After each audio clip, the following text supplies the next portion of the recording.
आज हम लोग पढ़ेंगे कि हमारा देश स्टार्टिंग में गुलाम कैसे हुआ था। पिछले वीडियो में हम लोगों ने पढ़ा था कि किस प्रकार अंग्रेज़ भारत आए और हमारी एकता को किस प्रकार उन्होंने खंडित किया और कितने सालों से हमारे भारतवासी जो है विदेशी आक्रमणकारियों से लोहा लेते रहे थे। हम बताए थे कि हमारा इतिहास आज 1-2 साल का पुराना नहीं है।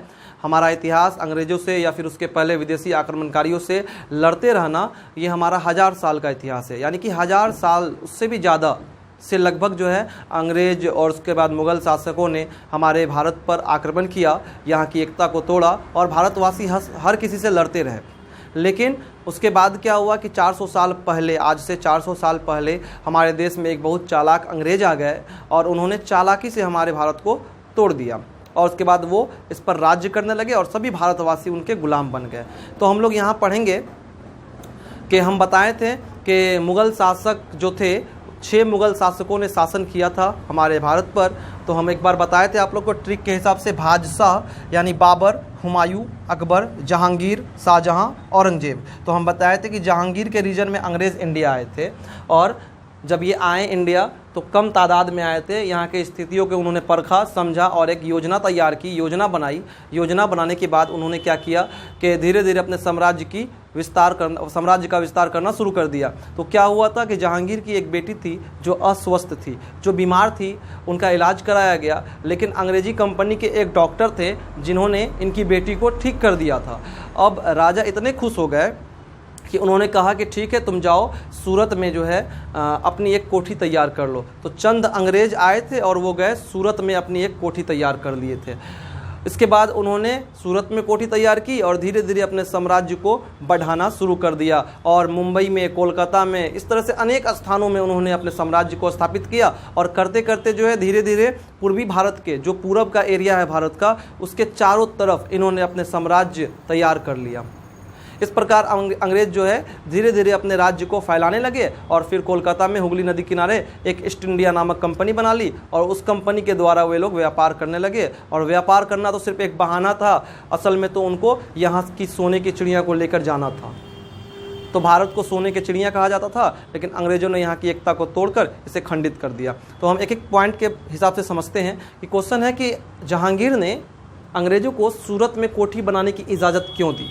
तो पॉइंट में लिखा हुआ है क्योंकि उनकी बेटी अस्वस्थ थी, अंग्रेजी कंपनी के एक डॉक्टर ने उनको ठीक कर दिया। राजा ने खुश होकर, जहांगीर ने खुश होकर उनको कहा कि तुम सूरत में जो है अपनी एक कोठी तैयार कर लो। उसके बाद अगला हो सकता है क्वेश्चन कि अंग्रेज़ों ने जो है वो कोठी कहाँ बनाई, सूरत में बनाई। अंग्रेज़ों ने कोठी कहाँ बनाई, सूरत में बनाई। तो जहांगीर के रीजन में अंग्रेज़ जो है वो इंडिया में आए और अपने साम्राज्य की स्थापना करना शुरू कर दिए धीरे धीरे। उसके बाद अगला पॉइंट है, क्या किए वो कि यहाँ जो थे वो राजा थे, नवाब थे, मराठा लोग थे। तो इनमें क्या करने लगे, वो आपस में फूट डालने लगे। यहाँ के राजा जो थे अपने अपने राज्यों की स्थापना करके जो है अपने अपने राज्यों को देखते थे। पूरा भारत एक नहीं था, छोटे छोटे राज्यों में बटा हुआ था। हर एक राज्य के राजा अलग थे और वहाँ का कानून अलग था।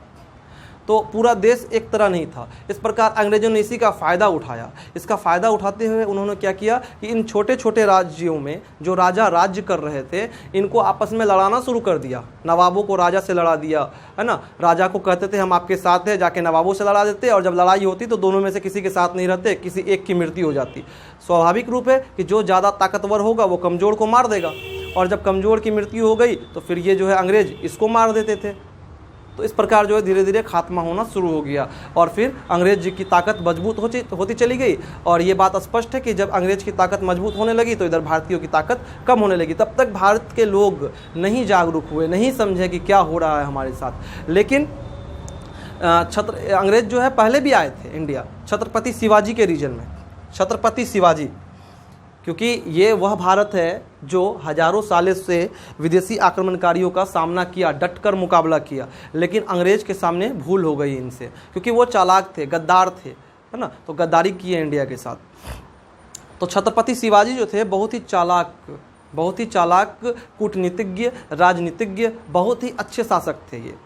मुग़लों के समय में बड़े बड़े मुग़लों को भी, मुग़ल शासकों को भी इन्होंने पानी पिलाया, उनको भी हराया, उनसे भी लोहा लेते रहे ये।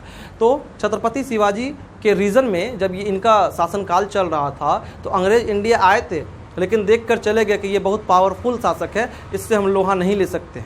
कब? 1627 या 30 ईस्वी में ऐसा माना जाता है कि छत्रपति शिवाजी का जन्म हुआ था, या तो 27 या तो 30, 1627 या फिर 1630। इनका जन्म 1627 या 30 में कहाँ हुआ? तो शिवनेरी किला में। शिवनेरी किला में, शिवनेरी किला कहाँ है? तो पुणे जिला में है। पुणे जिला में है, जो कि महाराष्ट्र में है। इनका जन्म हुआ और इनके पिता का नाम जो था वो था शाहजी भोसले।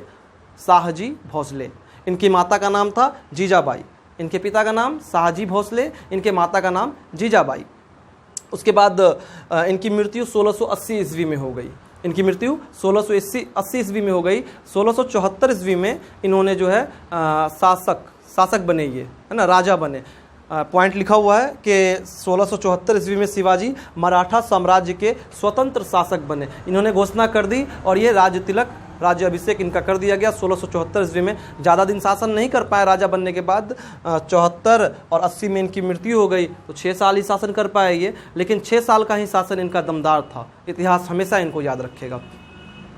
तो इनके मृत्यु के पीछे मानना है कि बहुत बड़े इतिहासकारों का मानना है कि इनकी मृत्यु किसी बीमारी के कारण हो गई। कुछ इतिहासकारों का कहना है कि इनकी मृत्यु जो है साजिश के तहत, षड्यंत्र के तहत जहर देकर हुई, खाने में जहर मिलाकर हुई है। तो फिलहाल हम उनको नहीं जानते। हम जानते हैं कि इनकी मृत्यु कब हुई, तो 1680 ईस्वी में। बहुत कम उम्र से ये जो है अंग्रेजों के खिलाफ या फिर मुगल शासन के खिलाफ जो है लोहा लेते रहे, उनसे लड़ाई करते रहे और अपने साम्राज्य की स्थापना की। किसी को अपने राज्य पर बुरे नज़र डालने की अनुमति नहीं दी, लेकिन बाद में इनके जाने के बाद अंग्रेज इंडिया आ गए।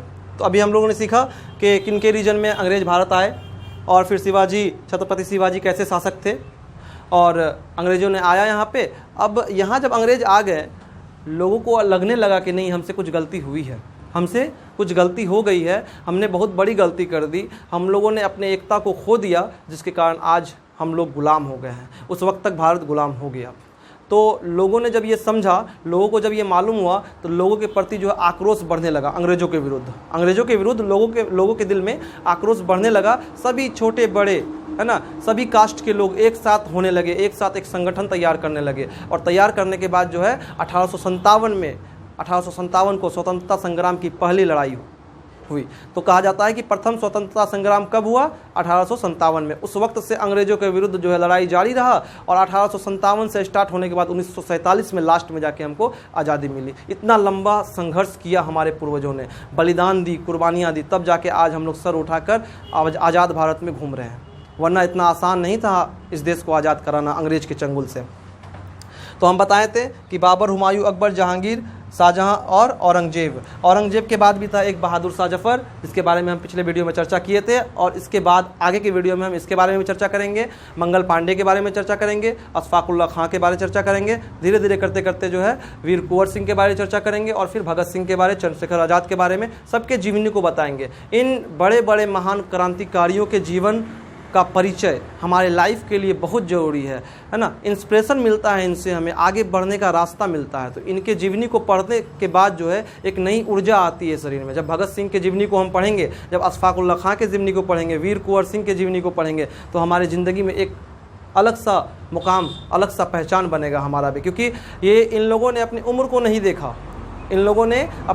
नहीं देखा, किसी को 27 साल की उम्र में फांसी हो गई तो किसी को 23 साल की उम्र में फांसी हो गई, किसी को एक एक फंदा में 2-2 सर लगाकर फांसी दे दी गई। बड़ा दर्दनाक वाकया था आज़ादी की लड़ाई का। तो 1857 में हम क्या बताएं कि जब देश गुलाम हो गया, सभी लोग इकट्ठा होना शुरू हो गए और 1857 ईस्वी की कहानी में क्या क्या हुआ आगे, झांसी की रानी का क्या रोल था, ये सब हम अगले वीडियो में पढ़ेंगे। तब तक के लिए आप लोग इसको पढ़ें, समझें, क्वेश्चन आंसर तैयार करें इसका। धन्यवाद।